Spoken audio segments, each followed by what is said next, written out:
What's up, my friends? Today we're going to do sports talk. We had an exciting weekend of NFL playoffs. Hopefully you enjoyed it. I enjoyed it because I'm a football enthusiast, but my team lost. So I'm a little hurt. And I want to unpack this sports talk real quick, okay? First game, let's look at the Kansas City Chiefs and the Miami Dolphins. See, the Miami Dolphins, first let me address Kansas City.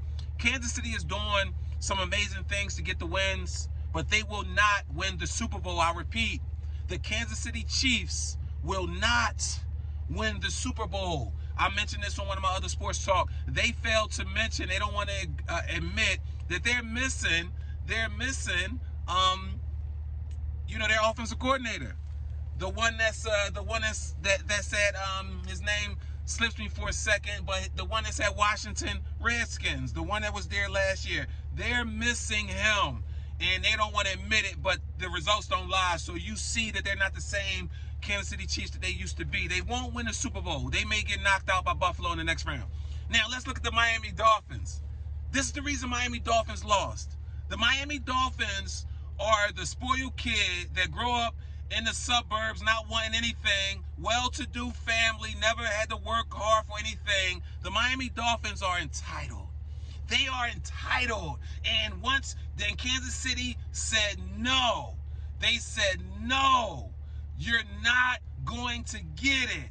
And as a result, Miami pouted and whined until the fat lady sang, until the game was over, and they took their pouting and their whining and their excuses back into the locker room. They're like the entitled kid that grew up wealthy. That's who the Miami Dolphins are, right? Now, let's look at the Eagles. Ooh. Yes, I bleed green, but it hurts a little right up in here. It hurts a little right up in here, right? But here's the thing. I got to accept the reality for what it is. Now, the Eagles are like the team that, they were very skillful. And then they met someone, they partnered with someone, they got into a relationship, and that skillfulness went to expert. So they were just skillful initially, but then they got into this partnership, and they began to perform like an expert. Like you doing really good, and then you get in that relationship and you go to great. That's how the Eagles were, right? And then that partnership severed. And they're still looking to get that expert-like play back. They're looking to get that greatness back. But the greatness is no longer in the building because Shane Steichen is with the Indianapolis Colts now.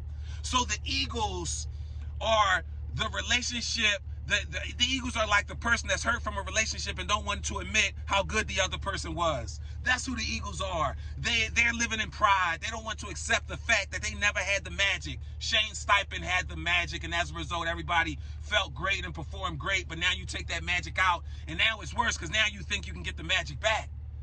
No, the magic is in Shane Steichen. He took that to Indianapolis, and as a result, you see Indianapolis look like the old Eagles with just less talent. But the Eagles, they want that old thing back. All right, that's the thing, and I'm a little pissed off. I got something for the Eagles fans. I'm a little pissed off at y'all because when I talk to people and what I'm seeing and I look at posts and things, I begin to think that people are more concerned. They're more interested in Dallas losing than the Eagles winning. Like, come on now. I can't hate Dallas because I'm a football enthusiast. I love the game. I just love the Eagles, right, more than anyone else, but I don't hate any other team. Case in point, I think part of the reason we started sinking as a collective, Philadelphia fans and the Eagles, is because our energy wasn't aligned. It wasn't in alignment together. You got some fans booing. You got some people looking to bench people, to fire people after one little mishap or after a little negativity. So here's the thing. If we want to get to a Super Bowl and win the Super Bowl, Philadelphia, we got to be on one accord. And that's what I saw. And if you want to know what that looks like, look at the Detroit Lions. Look at the Detroit Lions. First time in 30 years to have a home playoff game and then get the dub. They won by 1 point, and I credit that 1 point to the alignment of the energy in Detroit. They're coming off of a Michigan Wolverines national championship. All the Fab Five attended, probably the first time they all been together in decades. How could Detroit lose with that kind of vibrant energy, with that kind of togetherness and alignment? That's what catapulted Detroit with that 1 point to get the dub, right? So Philadelphia, we got to do better. We got to get into alignment with our energy so that we can support our team in better ways. But here's the thing. We don't got the magic because Shane Steichen took that to Indianapolis. We got to figure it out, right? Now, here's the thing. Dallas Cowboys and the Green Bay Packers. To the people that know me and talk a little sports with me, they know I called this one.